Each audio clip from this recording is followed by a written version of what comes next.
Hello everyone, welcome to you all. तो आज हम डिस्कस करने वाले हैं डीसी जनरेटर के कुछ इंपॉर्टेंट एमसीक्यूज को। तो यदि आप चैनल पर नए हैं तो सब्सक्राइब जरूर कर लें ताकि इन फ्यूचर जितने भी इंपॉर्टेंट एमसीक्यूज हैं वो आप तक इजी वे में पहुंच सकें। और यदि आपको वीडियो लेक्चर अच्छा लगता है तो लाइक जरूर किया करें। तो चलिए स्टार्ट करते हैं पहले क्वेश्चन से। तो पहला क्वेश्चन है हमारा, the open circuit characteristic of A DC generator, यानी कि डीसी जनरेटर की जो ओपन सर्किट कैरेक्टरिस्टिक है इसको हम और क्या कहते हैं, और कौन सी कैरेक्टरिस्टिक के नाम से इसको हम जानते हैं। तो जो डीसी जनरेटर है, डीसी जनरेटर में जो ओपन सर्किट कैरेक्टरिस्टिक होती है, ओपन सर्किट कैरेक्टरिस्टिक होती है, कैरेक्टरिस्टिक्स होती है, इसका दूसरा नाम नो लोड कैरेक्टरिस्टिक भी होता है। नो लोड कैरेक्टरिस्टिक्स, और इसका दूसरा नाम मैग्नेटिक कैरेक्टरिस्टिक भी होता है। और इसका अगला नाम इसको हम और बुलाते हैं नो लोड सैचुरेशन कैरेक्टरिस्टिक के नाम से, नो लोड सैचुरेशन कैरेक्टरिस्टिक के नाम से। तो इतने सारे इसके जो नाम हैं वो एग्जाम में पूछ लिए जाते हैं, इसलिए इनको सबको याद रखेंगे हम। ठीक है, कुछ इस तरीके से। तो अगले क्वेश्चन में मूव करेंगे हम। अगला क्वेश्चन है, एक 4 पोल का जनरेटर है, इसको वेब बाउंड जो आर्मेचर वाइंडिंग है वो यूज करी गई है, और इसमें 51 स्लॉट है और प्रत्येक स्लॉट में 20 कंडक्टर को रखा गया है। तो what will be the voltage generated in the machine when it driven at 1500 RPM. यदि जब इसको 1500 आरपीएम पे चला जाए तो जनरेटेड वोल्टेज हमें बताना है। यदि फ्लक्स पर पोल 7 मिली वेबर हो, यानी कि प्रत्येक जो पोल है उसके अक्रॉस जो फ्लक्स है वो कितना है, 7 मिली वेबर है। तो देखो वेब बाउंड है, तो यहाँ पे जनरेटेड ईएमएफ का फॉर्मूला क्या हो जाएगा, 5ZNP अपॉन 60 इंटू ए। और चूंकि वेब बाउंड है तो ए बराबर में हम कितना पुट करेंगे, 2 पुट करेंगे वेब बाउंड के लिए। ठीक है, तो generated EMF that is equal to 5 की बात करें तो फ्लक्स हमारा 7 मिली वेबर है, तो 7 इंटू 10⁻³ इंटू कंडक्टर की बात करें तो हम क्या करेंगे, स्लॉट्स कितने हैं, 51, और प्रत्येक स्लॉट में 20 कंडक्टर रख रहे हैं हम। तो टोटल कंडक्टर कितने हो जाएंगे, जेड का वैल्यू कितना आ जाएगा, 20 इंटू 51। तो कितना आ जाएगा, 51 स्लॉट्स हो गए और 20 कंडक्टर पर स्लॉट हमने पुट कर दिया। तो टोटल नंबर ऑफ कंडक्टर कितना आ जाएगा, 51 इंटू 20। इसके साथ ही यदि हम इसके आरपीएम की बात करें, इसके रोटेशन की बात करें तो 1500 इसका आरपीएम है। और नंबर ऑफ पोल की बात करें तो इसमें 4 पोल का यूज किया गया, 4 पोल अपॉन 60 इंटू 2। तो इसको हम फर्दर आगे सॉल्व करेंगे। तो generated EMF that is easy equal to, 3 zero है, 10⁻³ है, इससे 3 जीरो को उड़ा देंगे, 1 2 3, तो ये गया। तो फाइनली हम देखेंगे यहाँ पे, और 15 सत्ते कितने होता है, 135, 15 6 90, 15 सत्ते 105 होता है, एक सेकेंड, है ना, 15 सत्ते 105 हो गया, इंटू 51 इंटू 2 अपॉन 120। 51 इंटू 2 के बाद 15 चौको 60, तो 60 ये हो गया, 62 जा 120, 2 से 2 कैंसिल हो गया, तो 105 मल्टीप्लाई विथ 51, तो 105 multiply with 51 that is equal to कितना आ रहा है, यहाँ पे मैं थोड़ी सी मिस्टेक कर दी, इसको फिर से करेंगे हम, कुछ गड़बड़ है यहाँ पे कैलकुलेशन में, बाकी ऊपर सब सही था, तो इसको फिर से हम देखेंगे, है ना। इसमें बेसिकली हुआ क्या, 10⁻³ से 3 जीरो हमने उड़ा दिए, 15 चौको 60, 15 चौको 60 से ये 60 उड़ गया, 2 से ये 2 गया, है ना। तो फाइनली 51 इंटू 7 आ रहा है, कितना आ रहा है, 51 इंटू 7, तो 7 एकम 7 और 7 पन्ना 35, 357 वोल्ट जो है इसका सही आंसर हो जाएगा। इसमें ऑप्शन डी माना गया है, लेकिन डी ऑप्शन किसी भी सूरत में नहीं आएगा हमारा, है ना, या फिर हमें कंडक्टर में चेंज करना पड़ेगा, जो भी है। तो इसका जो सही आंसर आएगा वो कितना आएगा, 357 वोल्ट आएगा। कितना आएगा, 357 वोल्ट। इसका सही आंसर यही होगा, और बाकी ये सभी ऑप्शंस गलत हैं। अगला क्वेश्चन है, what is the main drawback of A DC shunt generator. तो जो डीसी शंट जनरेटर हम यूज करते हैं उसका मेन ड्रॉबैक क्या है, शंट जनरेटर की बात कर रहे हैं बेसिकली।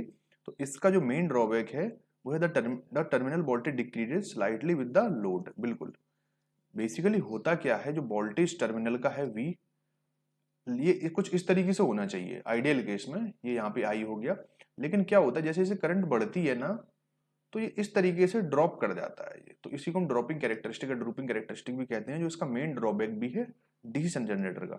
यदि हम बात करें डीसी शंट जनरेटर की, तो इसका यूज हम बेसिकली करते किस लिए है? डीसी जनरेटर का हम यूज करते हैं बैटरी चार्जिंग पर्पस के लिए, बैटरी चार्जिंग पर्पस के लिए डीसी जनरेटर का यूज बैटरी चार्जिंग के लिए हम करते हैं। अगला क्वेश्चन है series field winding of A DC machine consist of.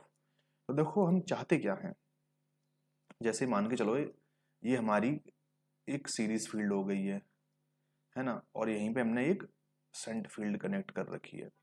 तो हम ये चाहेंगे जो सीरीज फील्ड है, जो सीरीज फील्ड है इसकी जो रेजिस्टेंस है ना, आर का वैल्यू है, ये जितना ज्यादा कम हो उतना हमारे लिए अच्छा है, ठीक है। और यदि हम बात करें शंट फील्ड की, ये आर एस ई हो गया, यदि हम बात करें शंट फील्ड की तो हम ये चाहते हैं कि इसका रेजिस्टेंस ज्यादा से ज्यादा हो। ये दो मेन कॉन्सेप्ट है, मेन कंसर्न है ना। तो चूंकि फ्लक्स हमें कांस्टेंट रखना है, मैक्सिमम केस में हम कोशिश यही करते हैं शंट मोटर के केस में, लेकिन ये मतलब नॉर्मल वे में बात करी गई है तो ज्यादा मैं अंदर नहीं जाऊंगा। तो आर एस ई में क्या होता है, रेजिस्टेंस का वैल्यू कम होना चाहिए और शंट रेजिस्टेंस का वैल्यू बहुत ज्यादा अधिक होना चाहिए। तो इसमें क्या है, यदि हम चाहते हैं कि जो सीरीज रजिस्टर है इसका वैल्यू कम हो, तो इसमें हमें क्या यूज करना पड़ेगा, तो R that is directly proportional to L upon A, ठीक है नहीं। तो हम क्या चाहते हैं कि इसका एल यदि कम होगा और एरिया यदि ज्यादा होगा तो रेजिस्टेंस कम हो जाएगा, ज्यादा कम हो जाएगा, ठीक है ना। तो एल कम करने के लिए हम क्या करते हैं, नंबर ऑफ टर्न्स, क्या जो टर्न हम यूज कर रहे हैं उनको हम कम कर लेते हैं, और यदि एरिया की बात करें तो थिक टर्न हम यूज कर लेते हैं। तो दोनों तरीके से हम क्या करते हैं, हम फ्यू टर्न यूज करते हैं ऑफ थिक वायर, ठीक है। और अगर हम बात करें संट मोटर के केस में, या संट जो संट वाइंडिंग है, संट वाइंडिंग या संट रेजिस्टेंस की बात करें, तो संट वाइंडिंग के केस में जो संट रेजिस्टेंस होगा वो कितना होगा, वो होगा many turn off thin wire, thin wire, क्योंकि हमें इसका रेजिस्टेंस हाई चाहिए रहता है, हमें इसका रेजिस्टेंस ज्यादा चाहिए रहता है, जैसे कि इसमें जो आईएसएच का वैल्यू हो वो कम हो और जो फ्लक्स है फील्ड का वो कम हो जाए। तो few turns of the thick wire in case of series field winding DC machine, है ना। अगला क्वेश्चन देखेंगे, in a DC generator armature reaction is produced by. तो डीसी जनरेटर में जो आर्मेचर रिएक्शन होता है वो किसके द्वारा प्रोड्यूस होती है, तो ये आर्मेचर करंट के द्वारा प्रोड्यूस होती है। क्यों? आर्मेचर करंट होगा तभी तो जो आर्मेचर फ्लक्स है वो प्रोड्यूस होगा ना।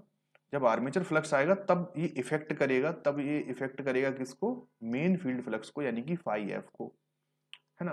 तो इनडायरेक्टली जो फाई है वो डिपेंड किस पे कर रहा है, आर्मेचर करंट पे। तो option C will be the right answer.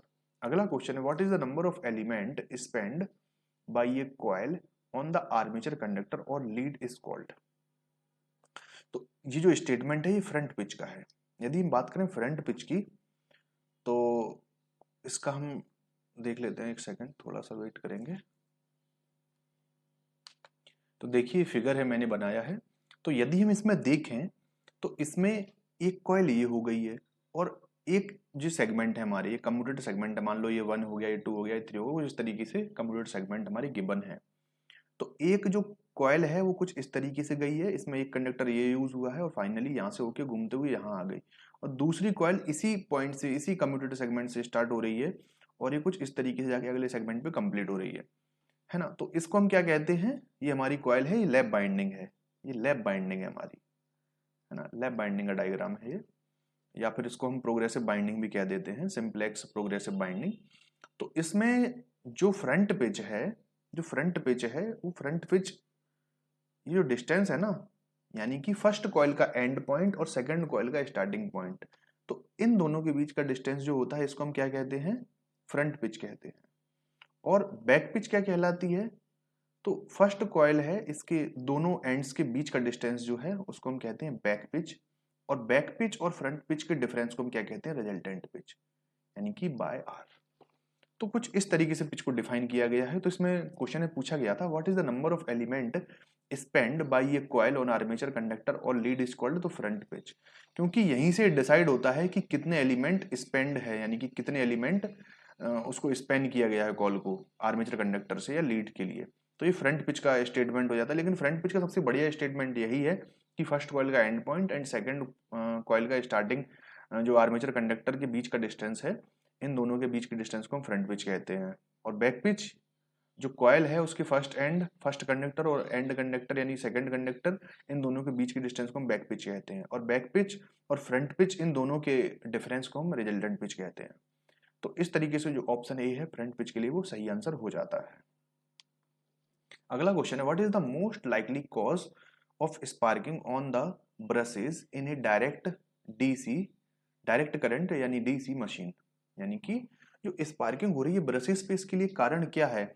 या तो ये ओपन सर्किट हो सकता है, ये भी एक कारण हो सकता है, इंटरपोल और wrong brush spring position in the armature. Interpole भी कॉज कर सकता है। अगर इंटरपोल का वायरिंग कनेक्शन सही नहीं है तो उस केस में भी स्पार्किंग होगी। क्यों? क्योंकि इंटरपोल का यूज किस लिए किया जाता है?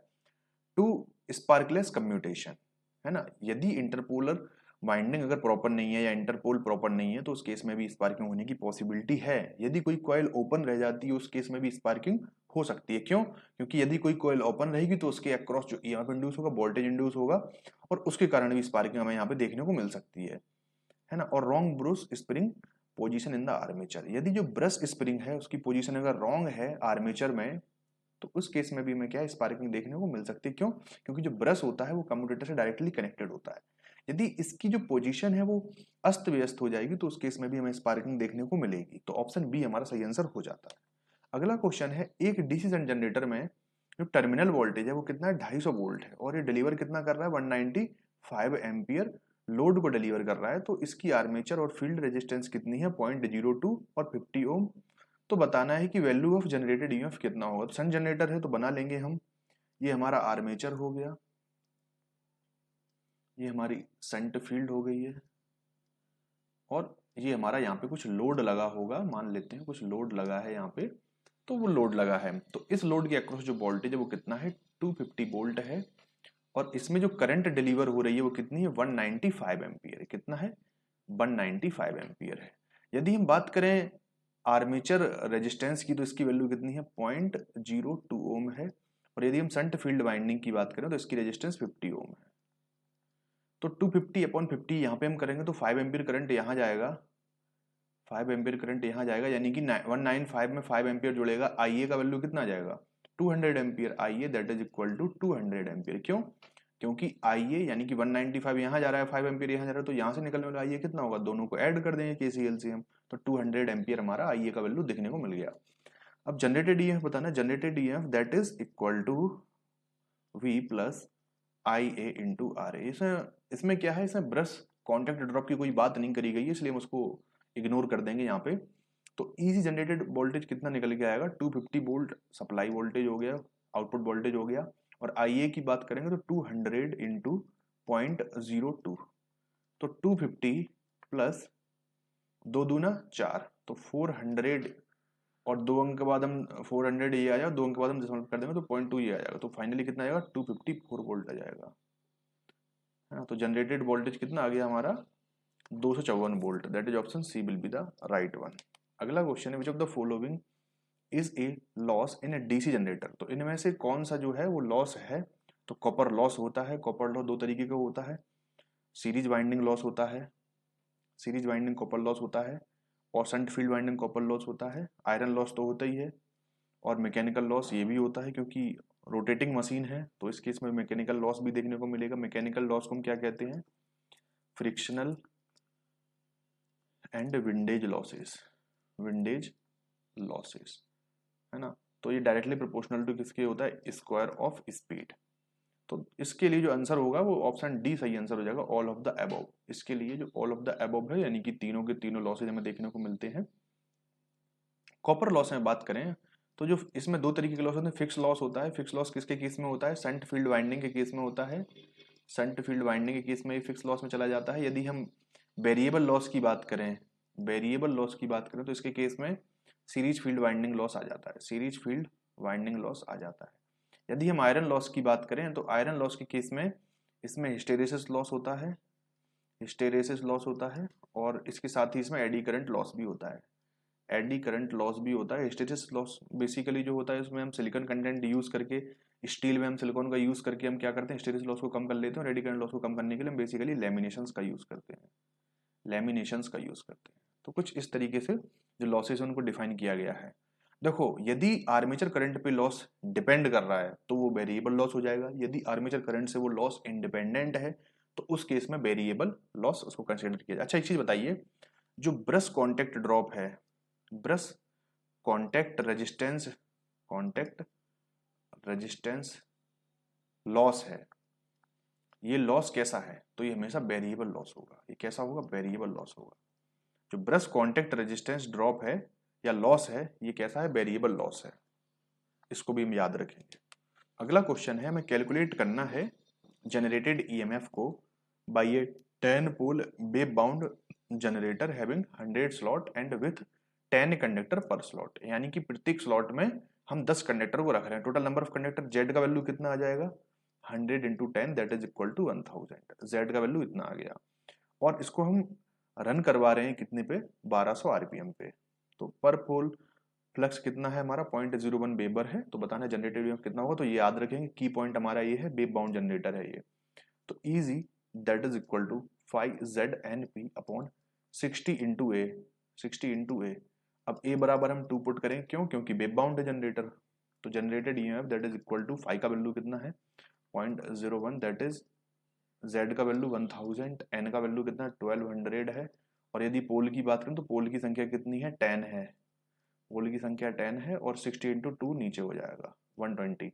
तो 60 इंटू 2 यानी 120। तो 10 बार ये कट जाएगा यहाँ पे, और ये वाला 10 ये वाला 10 इसको रिलीज कर देगा, यानी कि 1 बचेगा यहाँ पे। तो फाइनली जनरेटेड वोल्टेज कितना आ गया, that is equal to 1000 volt. Option B will be the right one. अगला क्वेश्चन है, what is the simplest way to transfer the load from one DC generator running parallel to the another. यानी कि हम चाहते हैं कि हमारा जो लोड है वो इजीली एक डीसी जनरेटर से, डीसी शंट जनरेटर से दूसरे पैरेलल में लगे हुए डीसी जनरेटर पे ट्रांसफर हो जाए। तो उसके लिए हमें क्या करना पड़ेगा, हमें इनका जो फील्ड रियोस्टेट हम यूज करते हैं उसको कंट्रोल करना होगा। जैसे आपने देखा होगा बेसिकली होता क्या है, हमने एक जनरेटर यहाँ का, एक आर्मेचर ये कनेक्टेड है, जनरेटर एक जनरेटर हमारा ये हो गया शंट जनरेटर। इसके साथ ही हमने क्या कर दिया, ये कॉइल हो गई है। इसके साथ ही हमने एक रियोस्टेट यहाँ पे कनेक्ट कर रखा है। ये रियोस्टेट है जो कॉइल की टर्न्स को अप एंड डाउन कर देता है। या फिर इसका अरेंजमेंट इस तरीके से होता है, यहाँ पे रेजिस्टेंस, थोड़ा सा इसको सही बना देता हूँ मैं। इसमें होता क्या है, ये तो हमारा आर्मेचर हो गया, ये फील्ड कॉइल हो गई हमारी। इसके साथ में ही हम क्या करते हैं, रजिस्टर भी इसमें यूज करते हैं। कुछ इस तरीके से अरेंजमेंट होता है। ये रियोस्टेट है इसके साथ लगा है। तो ये जनरेटर 1 हो गया हमारा, और सिमिलर अरेंजमेंट हम जनरेटर 2 के अक्रॉस भी देखने को मिलता है। तो ये कुछ इस तरीके से होता है। इसके साथ ये शंट फील्ड वाइंडिंग हो गई है, और ये इसके साथ सीरीज में मैंने रेजिस्टेंस ऐड कर दी, और ये रियोस्टेट यहाँ पे हमने लगा दी।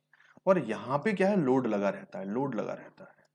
तो यहाँ से निकलेगा हमारा IA1, यहाँ से निकलेगा IA2, तो ये जुड़ के IL हो जाता है। तो यदि हम चाहते हैं कि हमारा जो लोड है वो G1 से G2 पे शिफ्ट हो जाए या G2 से G1 पे शिफ्ट हो जाए, तो हम इस रियोस्टेट को ऊपर नीचे करके, अप एंड डाउन करके, फ्लक्स को कंट्रोल करने के बाद हम इसके जो लोड है उसको भी कंट्रोल कर लेते हैं कि लोड हमें किस पे देना है। तो हम क्या करते हैं, हम एडजस्ट करते हैं किसको, फील्ड रियोस्टेट को। फील्ड के साथ जो रियोस्टेट लगा है इसको हम एडजस्ट करते हैं, है ना, लोड को ट्रांसफर करने के लिए from one shunt generator to the another shunt generator. अगला क्वेश्चन है, the self induced EMF in the coil undergoing commutation is called the. यानी कि जो सेल्फ इंड्यूस्ड ईएमएफ है, यानी कि जो खुद से जनरेटेड होने वाला ईएमएफ है किसी भी कॉइल में कम्यूटेशन प्रोसेस के अंतर्गत, उसको हम क्या कहते हैं, तो उसको हम रिएक्टेंस वोल्टेज कहते हैं। रिएक्टेंस वोल्टेज कहते हैं, ईआर से इसको हम दिखाते हैं। अब ये होता क्यों है, बेसिकली देखो, ये हमारा आर्मेचर हो गया, ये हमारा मेन पोल हो गया जिसपे मेन फ्लक्स जनरेट करने के लिए मेन पोल हो गया। अब हम करते क्या है, बेसिकली ये जो क्यू एक्सेस है, इस क्यू एक्सेस के अलोंग हम देखेंगे तो यहाँ पे क्रॉस पोलैरिटी के साथ कंडक्टर डला होता है आर्मेचर में, कुछ इस तरीके से। यहाँ पे डॉट पोलैरिटी के साथ होता है कंडक्टर, कुछ इस तरीके से। अब बेसिकली होता क्या है, जब ये क्यू एक्सेस के अलोंग, जब जैसे ही ये वाला कंडक्टर इस साइड आएगा ना, तो इसमें करंट की डायरेक्शन रिवर्स होने की तरफ देखेगी, मूव करेगी।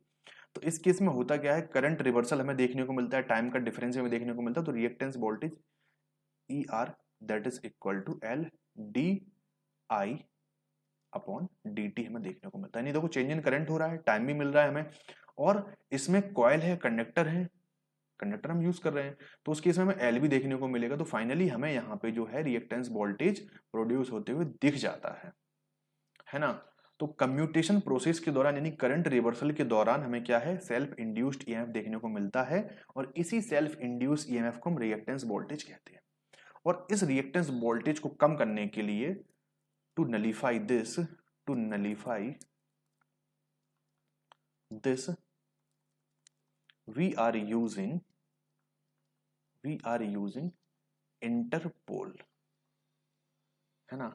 इंटरपोल हम इसमें यूज करते हैं और इंटरपोल पे बाइंडिंग करते हैं, और हम क्या करते हैं, सेम वोल्टेज हम प्रोड्यूस करवाते हैं लेकिन रिवर्स डायरेक्शन में, है ना। अब ये वोल्टेज आ जाए तो इससे क्या है, इंड्यूस करंट आएगी, करंट से फ्लक्स आएगा। तो हम क्या करेंगे, इंटरपोल पे इंटरपोल वाइंडिंग आर्मेचर से सीरीज में लगा के करेंगे, और इसमें जो मैग्नीट्यूड होगा करंट का, किसमें, जो इंटरपोल वाइंडिंग है और जो आर्मेचर में करंट का मैग्नीट्यूड है वो सेम होगा, लेकिन इसमें जो डायरेक्शन है वो अपोजिट हो जाएगी इंटरपोल वाइंडिंग की, है ना। इंटरपोल हम यूज करते हैं, पतले पोल होते हैं, इसको हम कम्यूटेटिंग पोल भी कहते हैं, क्यों, क्योंकि ये कम्यूटेशन प्रोसेस में हमारी हेल्प करता है। कम्यूटेटिंग पोल भी इसको हम कहते हैं, या फिर हम इसको कम पोल भी कह सकते हैं। तो ये इसका एप्लीकेशन हो गया किसका, इंटरपोल का। तो option C will be the right answer, reactance voltage. अगला क्वेश्चन है, the resistance offered between the brushes and the commutator for current flow is called, brush contact resistance हम इसको कहते हैं। क्या कहते हैं, ब्रश कॉन्टेक्ट रेजिस्टेंस। देखो, यानी कि इसमें क्वेश्चन में बोला गया जो रेजिस्टेंस ऑफर हो रही है ब्रशेस से और कम्यूटेटर से करंट फ्लो करवाने के लिए, तो ऐसा बेसिकली होता क्या है, ये कम्यूटेटर हमारा सेगमेंट हो गया ये इस तरीके से। तो मान के चलो ब्रश अभी इस वाले सेक्शन में है, यहां से हम करंट ले रहे हैं, एक ब्रश हमारा यहाँ रहा कुछ इस तरीके से, ये ब्रश है हमारा, ये 1 2 3 4 कुछ सेगमेंट्स वगैरह हमने ले लिए। तो resistance offered between the brushes and commutator, अब ये ब्रश है और ये कम्यूटेटर है, ये वाला सेक्शन किसका है, कम्यूटेटर का है, और ये ब्रश है, तो इन दोनों के बीच में कुछ रेजिस्टेंस ऑफर होगा, और इसी रेजिस्टेंस को हम क्या कहते हैं, ब्रश कॉन्टेक्ट रेजिस्टेंस कहते हैं। और इस रेजिस्टेंस के अक्रॉस होने वाले ड्रॉप को हम क्या कहते हैं, ब्रश कॉन्टेक्ट ड्रॉप कहते हैं, ब्रश कॉन्टेक्ट ड्रॉप कहते हैं, है ना। जब हम जनरेट वोल्टेज हम कैलकुलेट करते हैं तो उसमें हम ब्रश कॉन्टेक्ट ड्रॉप को भी कंसीडर करते हैं, जो 1 से 2 वोल्ट तक हो सकता है किसी भी डीसी जनरेटर के केस में, मोटर के केस में भी। तो ब्रश कॉन्टेक्ट रेजिस्टेंस बेसिकली होता क्या है, कम्यूटेटर सेगमेंट और जो ब्रश है इन दोनों के बीच का जो रेजिस्टेंस है, कॉन्टेक्ट रेजिस्टेंस, उसको हम क्या कहते हैं, ब्रश कॉन्टेक्ट रेजिस्टेंस कहते हैं। तो option B will be the right answer. which of these is not a part of DC machine, इनमें से कौन सा पार्ट डीसी मशीन का नहीं है। तो ब्रशेस हम यूज करते ही हैं जो कार्बन से बने होते हैं बेसिकली, और कम्यूटेटर सेगमेंट्स भी यूज करते हैं जो हार्ड ड्रॉन कॉपर से बने होते हैं, आर्मेचर भी यूज करते हैं जो सिलिकॉन स्टील से बना होता है, लेकिन टेप चेंजर हम ट्रांसफार्मर में यूज करते हैं, डीसी मशीन के केस में नहीं करते हैं। तो ऑप्शन सी हमारा सही आंसर हो जाएगा क्वेश्चन के हिसाब से। अगला क्वेश्चन है, एक जनरेटर जो कि रेटेड किया गया है 2 किलोवाट 200 वोल्ट डीसी के लिए, इट कैन सप्लाई एक लोड करंट ऑफ, है ना। तो लोड करंट एक कितना दे पाएगा, I, that is equal to power upon terminal voltage. तो आई पावर कितना है इसका, 2000 वॉट हो जाएगा अपॉन 200 ये हो जाएगा, तो 10 एम्पियर हमारा जो है आंसर देखने को मिल जाता है आई का वैल्यू। तो option C will be the right answer, that is 10 ampere. अगला क्वेश्चन है, what is used to achieve sparkless commutation, यानी कि स्पार्कलेस कम्यूटेशन को अचीव करने के लिए हम क्या करते हैं। तो हम इंटरपोल का यूज करते हैं। इसका प्राइमरी पर्पज ही क्या है, प्राइमरी पर्पज ही क्या है, प्राइमरी पर्पज ही है स्पार्कलेस कम्यूटेशन करवाना, स्पार्कलेस कम्यूटेशन को करवाना, ठीक है नहीं। तो ये इंटरपोल वाइंडिंग का सबसे मेन कॉन्सेप्ट है, प्राइमरी पर्पज है।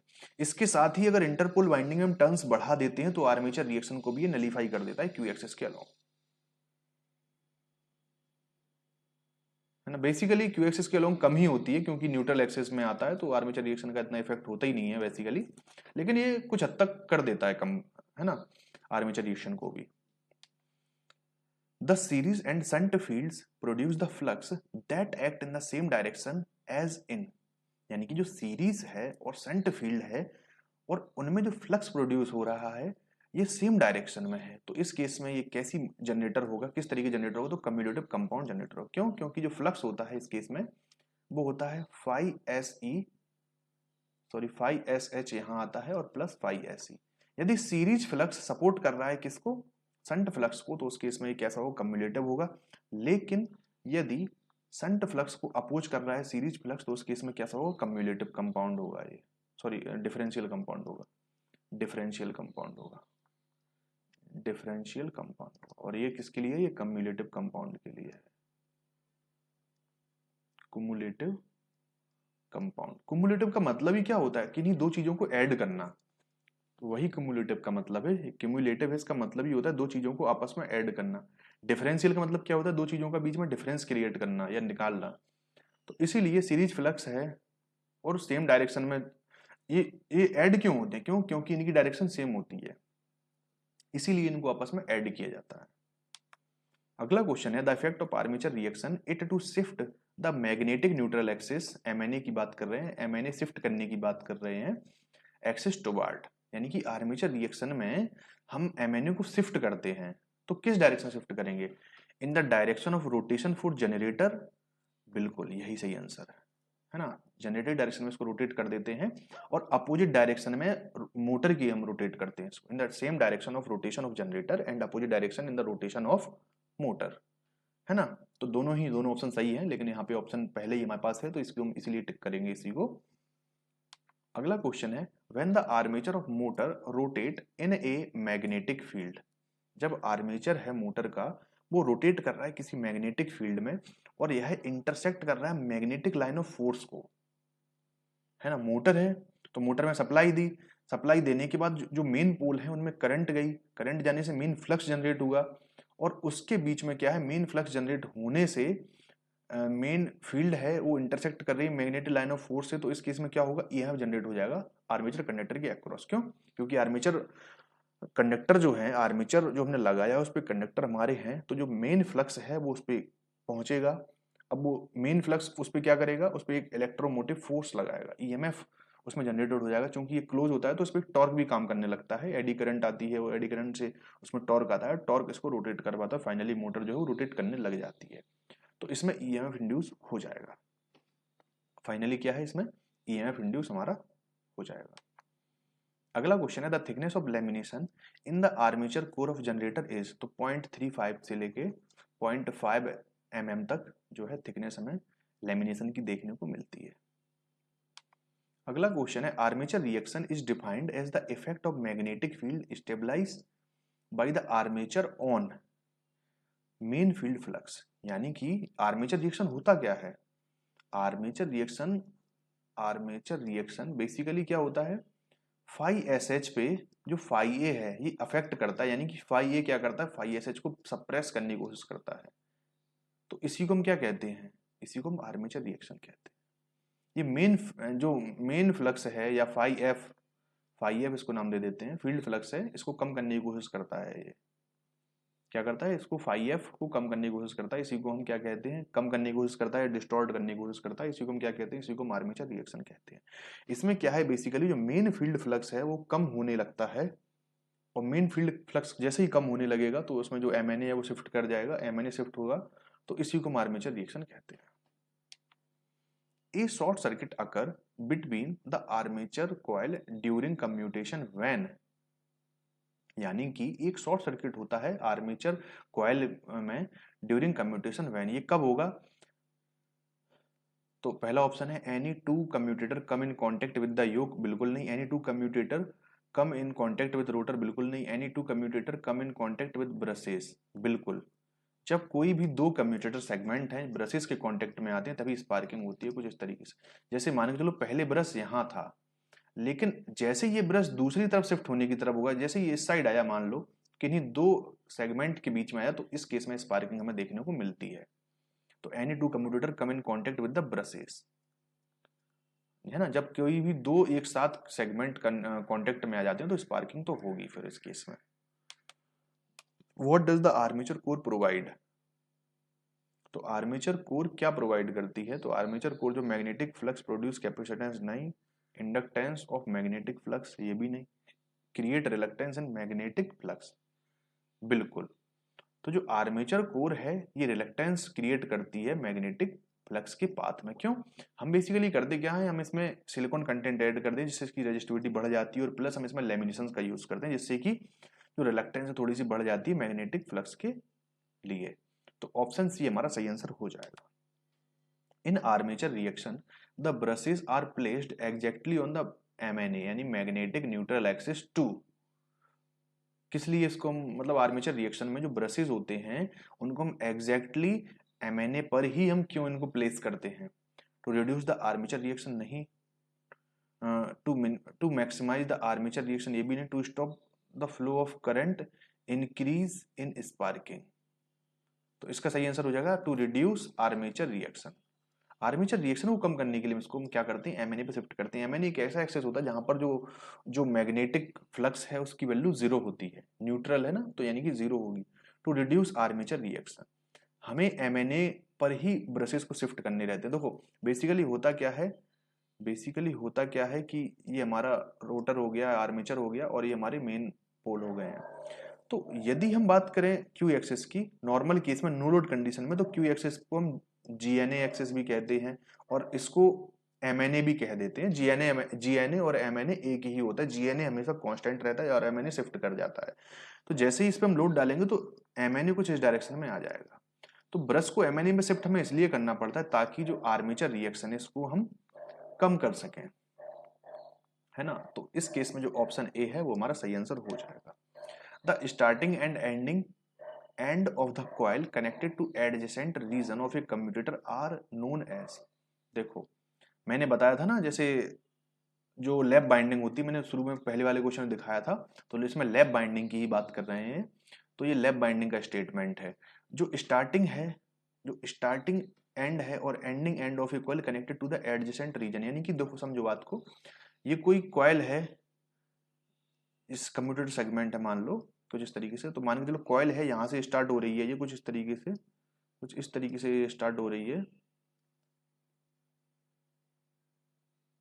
थोड़ा इसको बड़ा बनाना पड़ेगा, एक सेकंड जस्ट वेट। सेगमेंट में थोड़े से बड़े ले लिए है ना इसलिए।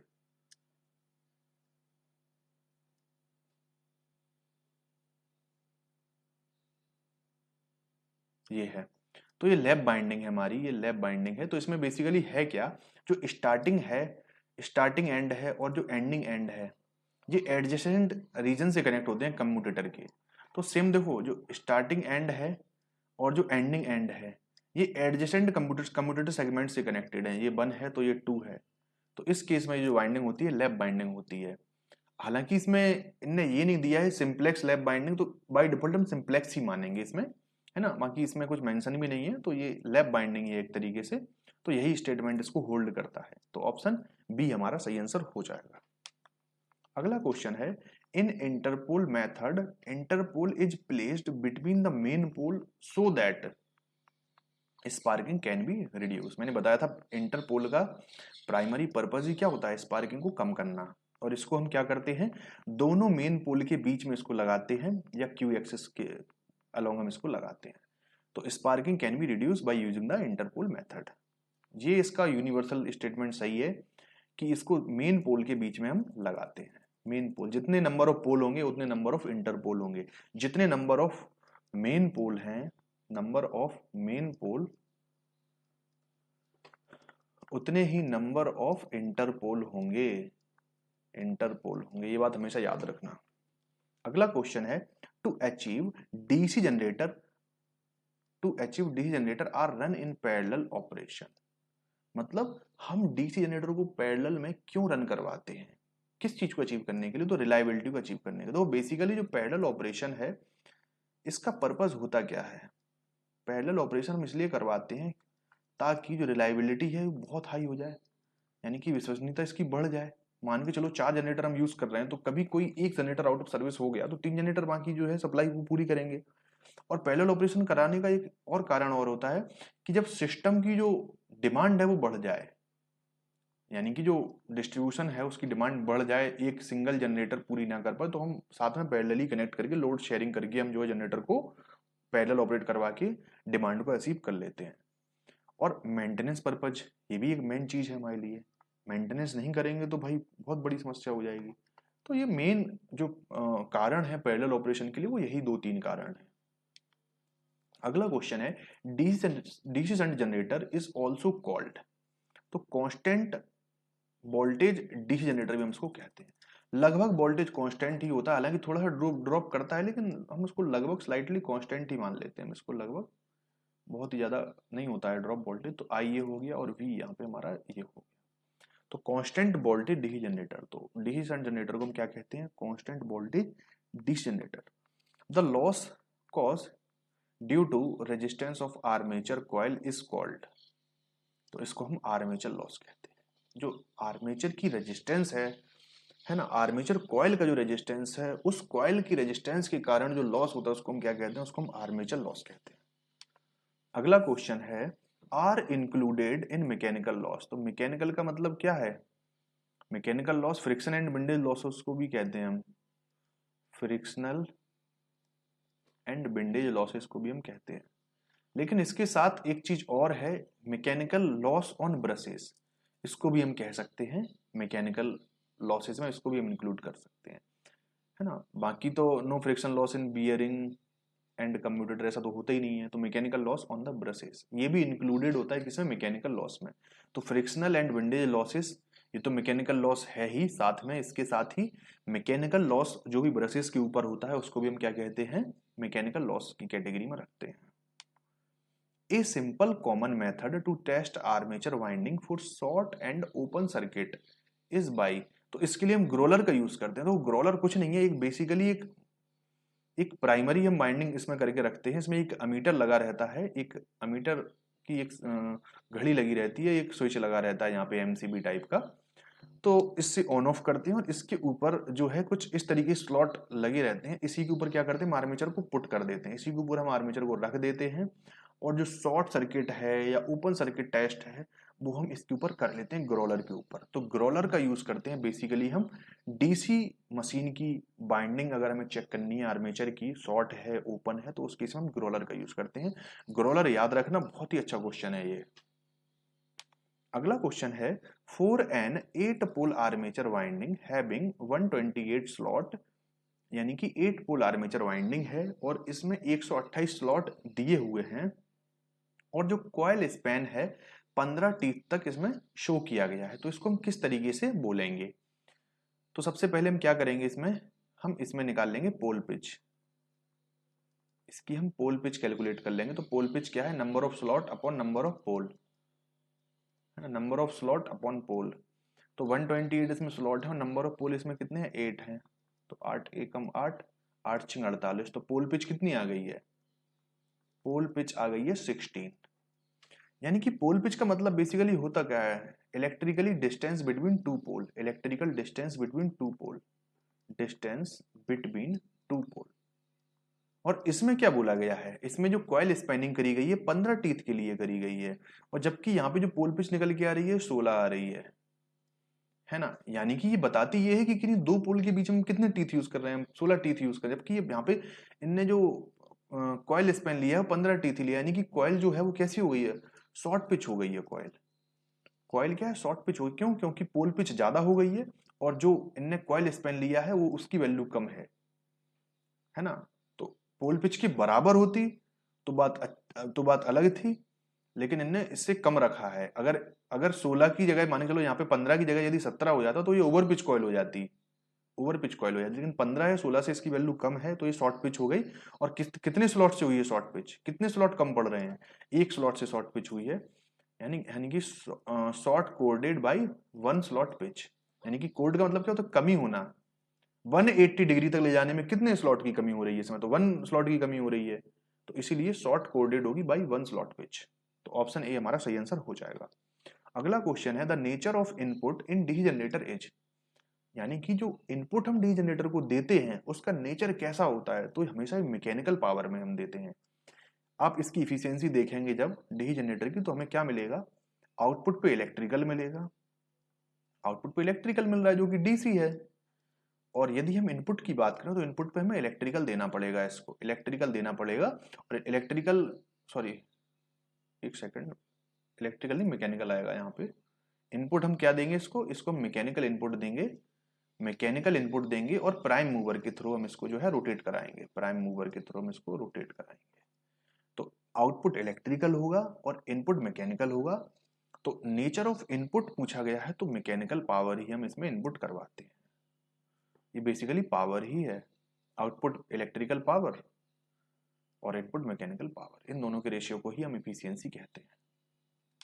अगला क्वेश्चन है, एक डीसी जनरेटर में the polarity of interpole relative to that of main pole, यानी कि हम इंटरपोल की पोलैरिटी कैसे डिसाइड करेंगे मेन पोल से, तो it is opposite to that of the main next pole in the direction of rotation. Generator का case है तो ये इसको हमेशा फोकस करेंगे। तो is same as the polarity of the main pole behind it considering direction of rotation, भी नहीं होगा।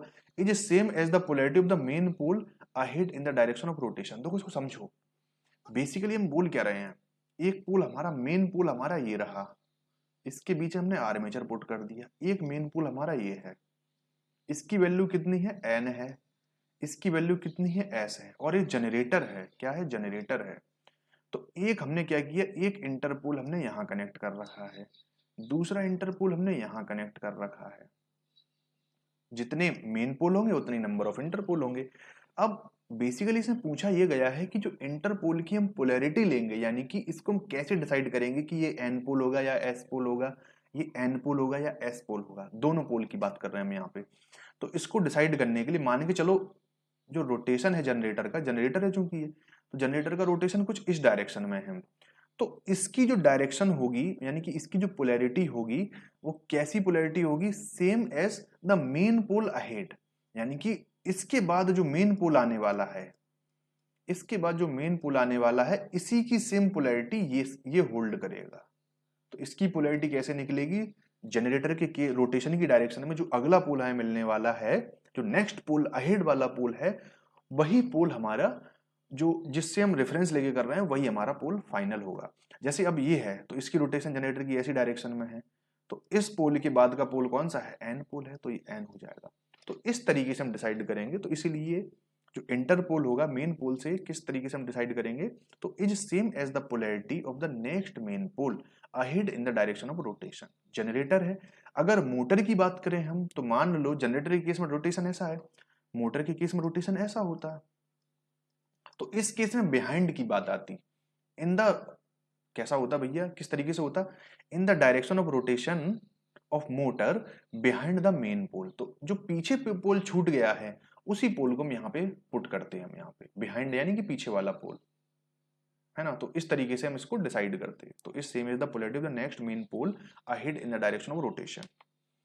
अगला क्वेश्चन है, a motor armature conductor of length 0.75 meter, यानी कि जो आर्मेचर कंडक्टर की जो लेंथ है किसी भी मोटर की, तो एल का वैल्यू 0.75 मीटर हमें गिवन है, और इसमें फ्लक्स डेंसिटी यानी बी का वैल्यू जो है हमारे पास वो है 4 वेबर, यानी कि 4 टेस्ला भी हम इसको बोल सकते हैं। और हमें हमें फोर्स कैलकुलेट करना है, फोर्स का वैल्यू कितना होगा ये बताना है। यदि जो इलेक्ट्रिक करंट आई है, आई का वैल्यू कितना है, 5 एम्पियर है, तो फोर्स बराबर में होता है B I L sine theta.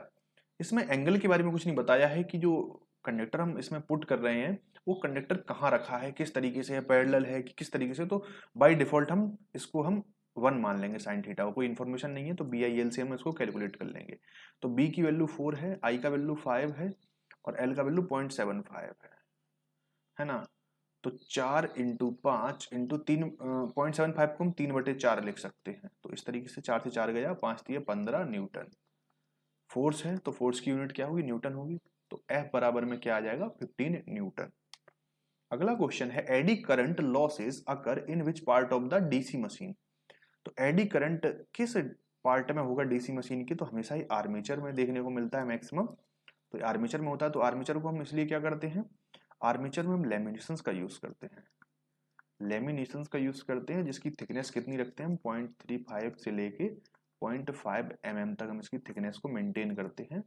और जो आर्मेचर होता है बना किसका होता है, सिलिकॉन स्टील का बना होता है, सिलिकॉन स्टील का बना होता है। तो ऑप्शन सी हमारा सही आंसर हो जाएगा। अगला क्वेश्चन है, शॉर्ट डैश कंपाउंड जनरेटर इस type of DC generator.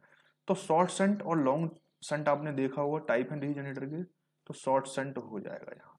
Short series कोई टाइप नहीं है, शॉर्ट नेगेटिव कोई टाइप नहीं है, शॉर्ट परमानेंट कोई टाइप नहीं है, लेकिन शॉर्ट शंट कंपाउंड जनरेटर एक टाइप है। शॉर्ट शंट किस तरीके से होता है, ये हो गया, ये हो गया, इसको हम शॉर्ट शंट कहते हैं।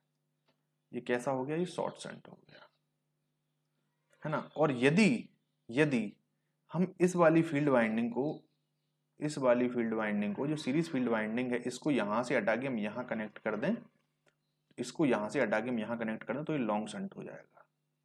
तो ये लॉन्ग शंट हो गया इस केस में, है ना। दोनों को याद रखेंगे। अगला क्वेश्चन है, in separately excited generator the field winding are connected in. तो ये किससे कनेक्टेड होती है, तो सीरीज विथ सोर्स, ये है सेपरेटली एक्साइटेड डीसी जनरेटर है, तो ये आर्मेचर हो गया, और ये हमने यहाँ पे लोड कनेक्ट कर रखा है, इससे जनरेटर है चूंकि, तो आर्मेचर करंट डायरेक्शन ये होगी, फील्ड करंट डायरेक्शन ये होगी। हमने क्या किया, यहाँ पे प्लस माइनस एक बैटरी सोर्स कनेक्ट कर रखा है। क्या कनेक्ट कर रखा है, एक बैटरी सोर्स, एक वोल्टेज सोर्स को कनेक्ट कर रखा है। तो सीरीज विथ सोर्स, जो फील्ड वाइंडिंग होगी वो किसी सोर्स के साथ सीरीज में कनेक्ट होती है, कुछ इस तरीके से ये अरेंजमेंट हमारा यही रहेगा। तो ये फिगर किसके लिए हो गया, सेपरेटली एक्साइटेड डी जनरेटर है, एक्साइटेड डीसी जनरेटर की हम यहाँ पे बात कर रहे हैं।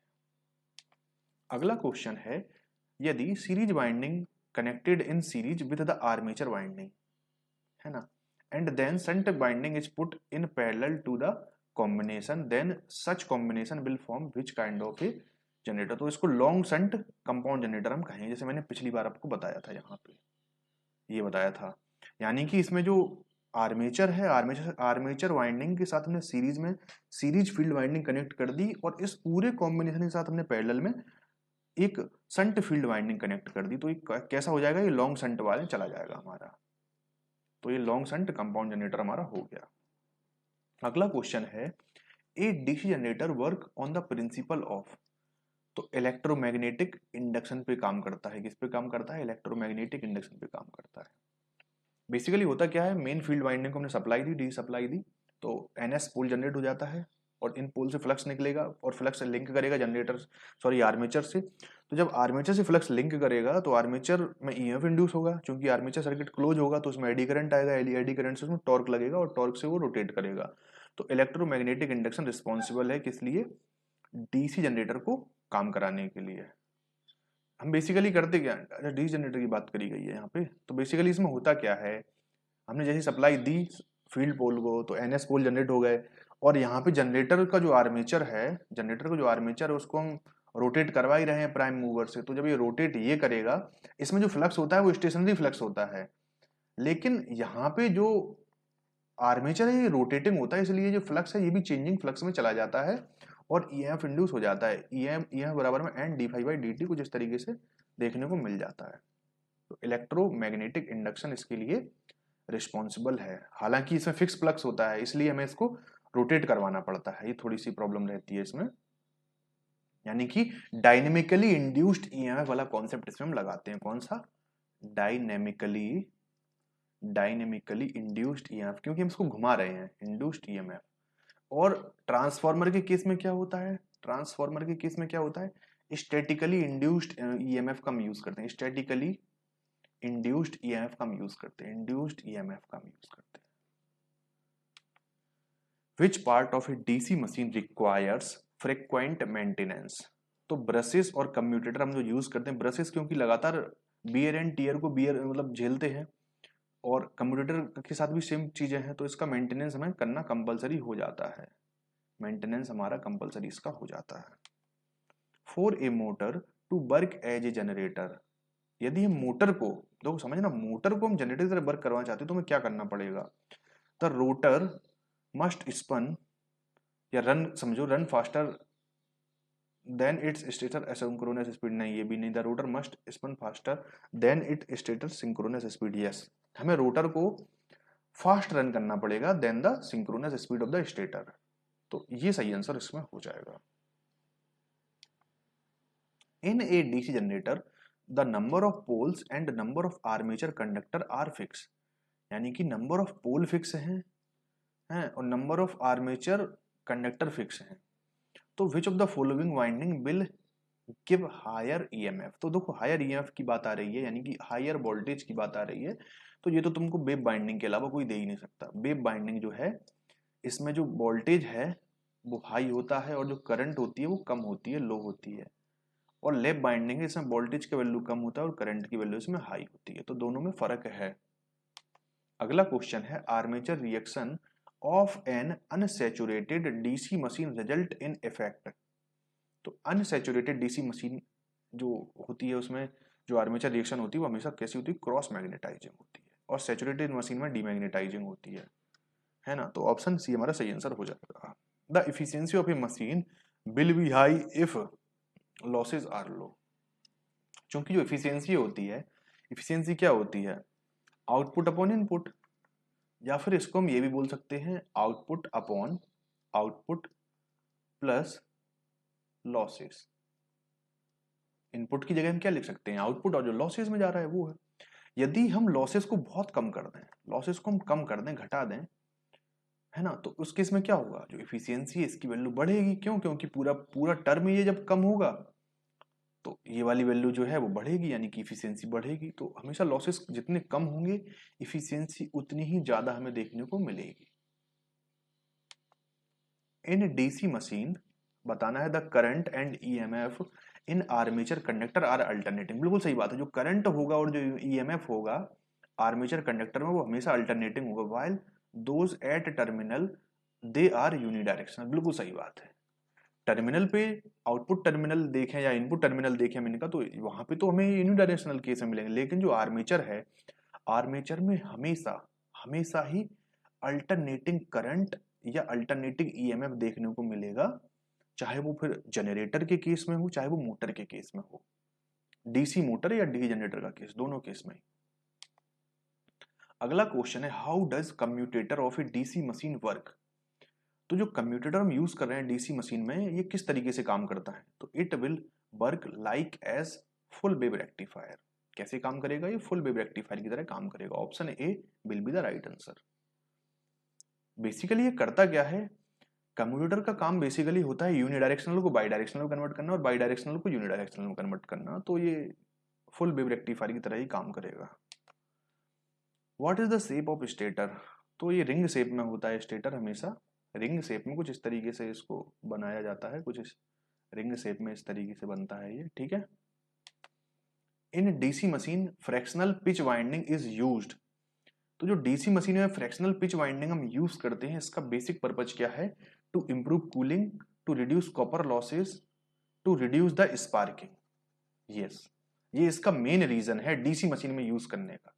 वैसे हम इसको ज्यादातर जो फ्रैक्शनल पिच होती है, फ्रैक्शनल पिच वाइंडिंग होती है, इसका हम सबसे ज्यादा यूज करते हैं एसी के केस में। एसी में इसका ज्यादा यूज होता है, डीसी में इसका उतना यूज नहीं करते हम, डीसी में बहुत ही कम यूज करते हैं। और डीसी में अगर इसको यूज भी करते हैं तो इसका प्राइमरी पर्पज क्या होता है, टू रिड्यूस द स्पार्किंग, यानी कि कम्यूटेशन प्रॉब्लम को नलीफाई करने के लिए, कम करने के लिए भी हम क्या करते हैं, फ्रैक्शनल पिच वाइंडिंग का यूज कर लेते हैं।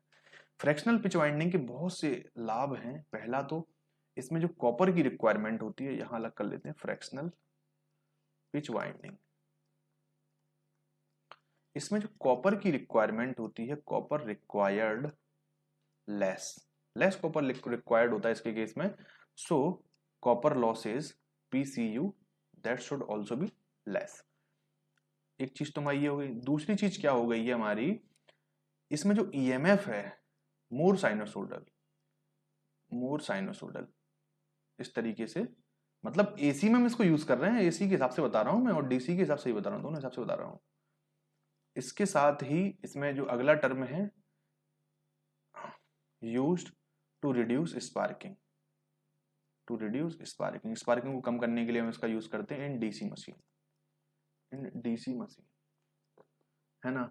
और इसके साथ ही इसका यूज करते हैं हार्मोनिक्स को कम करने के लिए, हैं, और इससे मशीन की जो कॉस्ट होती है वो भी कम हो जाती है, कॉस्ट रिडक्शन ऑफ मशीन, कुछ इस तरीके से। तो ये बहुत सारे इसके जो लाभ हैं वो हमें देखने को मिल जाते हैं। तो फ्रेंड्स आज का लेक्चर हम यहीं कंप्लीट करते हैं, मिलते हैं अगले लेक्चर में। यदि आपको लेक्चर अच्छा लगा तो लाइक जरूर किया करें और चैनल पे नए हैं तो सब्सक्राइब जरूर कर लें। Thanks for watching and God bless you all.